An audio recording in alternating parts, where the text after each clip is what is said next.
الحمد للہ وحدہ والصلاة والسلام علی من لا نبی بعدہ اما بعد فاعوذ باللہ من الشیطان الرجیم بسم اللہ الرحمن الرحیم فآمنوا باللہ ورسولہ والنور الذی انزلنا واللہ بما تعملون خبیر۔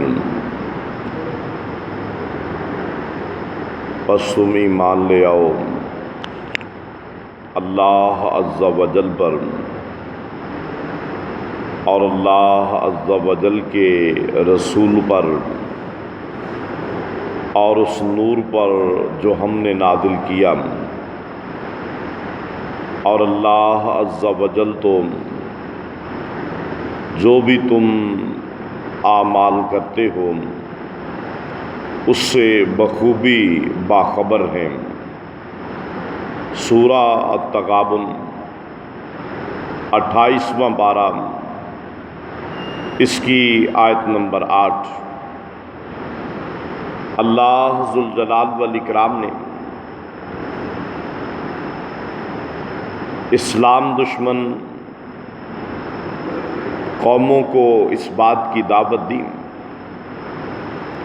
کہ جب تمہارے تمام سوالات کے جوابات دیے جا رہے ہیں، تمہارے اعتراضات کا حل کیا جا رہا ہے، تمہارے پاس اللہ عز و جل کے احکامات کو اور اللہ رب العالمین کے پیغمبر صلی اللہ علیہ وآلہ وسلم آپ کے معجزات کو، آپ کی تعلیمات کو اور اس قرآن کو غلط ثابت کرنے کے لیے کوئی دلیل نہیں ہے، تو پھر تمہاری ذمہ داری ہے کہ تم ایمان لے آؤ اللہ رب العالمین پر اور اس کے رسول صلی اللہ علیہ وآلہ وسلم پر، اور اسی طرح اس وحی پر جو قرآن کی صورت میں، احادیث مبارکہ کی صورت میں آپ صلی اللہ علیہ وسلم کی طرف نازل ہم کر رہے ہیں۔ اب گویا کہ اللہ رب العالمین کو یہود بھی جانتے تھے، مانتے بھی تھے، اور اللہ رب العالمین کے بارے میں مشرکین مکہ کا بھی یہی عقیدہ تھا کہ ہم اللہ تعالیٰ کو مانتے ہیں، بلکہ جب بھی ان سے پوچھا گیا کہ آپ اللہ ذوالجلال والاکرام اس کے بارے میں آپ کا کیا عقیدہ ہے، آسمانوں کو پیدا کرنے والی ذات کون سی ہے،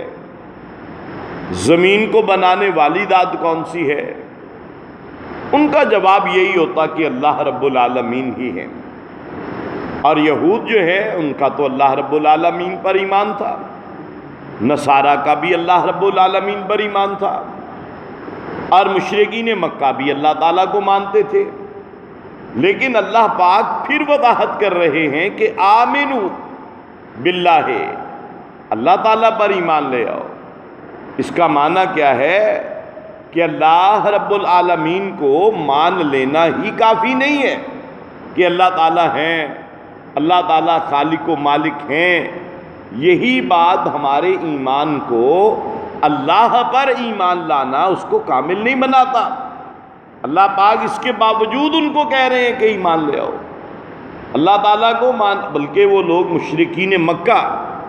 وہ تو حج بھی کرتے تھے، طریقہ کار ان کا اپنا تھا، بیت اللہ کو اللہ کا گھر بھی سمجھتے تھے، اور اس کا طواف اور اس کی دیگر عبادات وہ کرتے تھے، ان کے نظریات تھے اس کے بارے میں، لیکن اس کے باوجود ان کو مشرک قرار دیا گیا۔ اب اس کا معنی اور مفہوم یہی ہے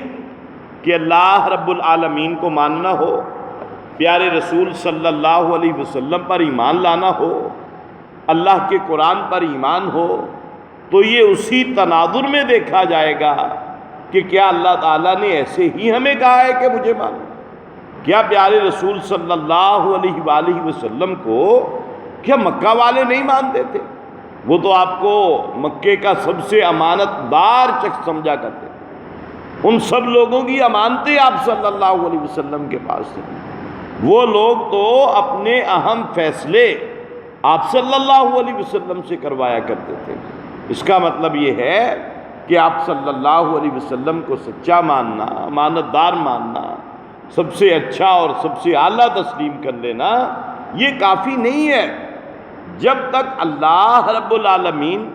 اور آپ صلی اللہ علیہ وسلم کی اطاعت اور فرما برداری نہ کی جائے۔ سچے دل کے ساتھ، بالکل خوش دلی کے ساتھ جب بندہ اللہ رب العالمین کے احکامات کو تسلیم نہیں کرتا، اللہ کے رسول صلی اللہ علیہ وسلم کی تعلیمات ان کو اپنے اوپر جو ہے وہ لاگو نہیں کرتا، قرآن مجید فرقان حمید پر ایمان لانے کے ساتھ ساتھ قرآن مجید فرقان حمید جو ہے اس پر وہ پختہ عمل کے میدان میں نہیں نکلتا، کیونکہ آپ صلی اللہ علیہ وسلم نے فرمایا کہ ما آمنا، وہ بندہ مت دعویٰ کرے کہ میرا قرآن پر ایمان ہے کہ جو اس کے حلال کردہ چیزوں کو حلال نہیں سمجھتا، قرآن کی حرام کردہ چیزوں کو حرام نہیں سمجھتا، وہ کہے کہ جی میرا قرآن پر ایمان ہے۔ آپ صلی اللہ علیہ وسلم نے فرمایا کہ اس بندے کا قرآن پر ایمان نہیں ہے جو قرآن کی حلال چیزوں کو حلال نہیں سمجھتا، جو قرآن مجید فرقان حمید کی حرام چیزوں کو حرام نہیں سمجھتا۔ اور بالکل اسی طرح آپ صلی اللہ علیہ وسلم نے اپنے بارے میں بھی فرمایا کہ اے لوگو یاد رکھنا، کل امتی یدخلون الجنہ، میری ساری کی ساری امت جنت میں داخل ہو جائے گی، الا من ابا، مگر وہ لوگ جو جنت میں جانے سے انکار کر دیں گے۔ صحابہ بڑے پریشان ہوئے کہ وہ ایسے بدبخت لوگ کون ہیں جو جنت میں جانے سے انکار کر دیں گے؟ اس سے بڑی بدبختی تو کوئی ہو ہی نہیں سکتی، بے وقوفی اور حماقت ہو ہی نہیں سکتی۔ صحابہ کرام رضوان اللہ علیہ مجمعین نے فوراً سوال کر دیا کہ یا رسول اللہ صلی اللہ علیہ وآلہ وسلم، یہ انکار کرنے والے لوگ کون ہیں؟ آپ نے فرمایا کہ اے میرے صحابہ، من اطاعنی فقد دخل الجنہ ومن عصانی فقد ابا، کہ جس بندے نے تو میری اطاعت کر لی، میرا کہا مان لیا، اپنے روز و شب، اپنی صبح شامیں، اپنے غم خوشیاں، اپنی زندگی کے سارے معاملات جس بندے نے میری تعلیمات کے تابع کر دیے، اب گویا کہ اس بندے نے اب وہ جنت میں داخل ہو گیا۔ لیکن جس بندے نے ہر معاملہ میں میری بجائے کسی اور کی بات کو مان لیا، اللہ کے رسول صلی اللہ علیہ وآلہ وسلم کی سنتوں کے مقابلہ میں کسی اور کے طریقے کو اپنا لیا، وہ عبادت کا معاملہ ہو، وہ ہمارے عام معاملات ہوں، جب کوئی بندہ ان چیزوں پر ایمان نہیں رکھتا اس وقت تک اس بندے کے ایمان کو کامل قرار نہیں دیا جائے گا۔ یہی وجہ ہے کہ اللہ ذو الجلال والاکرام نے ارشاد فرمایا کہ وَمَن لَّمْ يَحْكُم بِمَا أَنزَلَ اللَّهُ فَأُولَٰئِكَ هُمُ الْكَافِرُونَ، اور ایک آیت میں أُولَٰئِكَ هُمُ الظَّالِمُونَ، ایک آیت میں أُولَٰئِكَ هُمُ الْفَاسِقُونَ۔ اللہ پاک نے فرمایا وہ لوگ جو اللہ تعالیٰ کے نازل کردہ نظام کے مطابق اپنے فیصلے نہیں کرتے، حکومتیں نہیں چلاتے، نظام نہیں بناتے، اللہ پاک نے فرمایا وہ ظالم لوگ ہیں، وہ کافر لوگ ہیں، وہ فاسق لوگ ہیں۔ لہذا یہ ایمان لانے کا جو دعویٰ ہے اس کو ہمیں سچا کرنا ہوگا، اس دعویٰ ایمان کو ہمیں بالکل کھرا کرنا ہوگا، اور کھرا تبھی ہوگا جب ہم اللہ تعالیٰ کی اطاعت کریں گے، اللہ تعالیٰ کے نازل کردہ نظام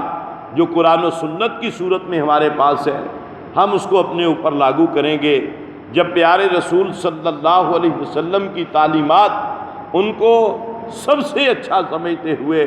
جب ہم ان کو اپنا لیں گے، تب حقیقت میں ہمارا اللہ تعالیٰ کو ماننا، ہمارا قرآن کو ماننا،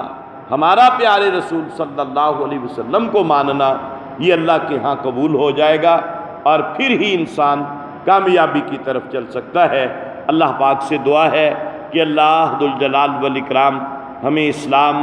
اور ایمان کی دولت سے مالا مال فرمائے۔ وما علینا الا البلاغ المبین۔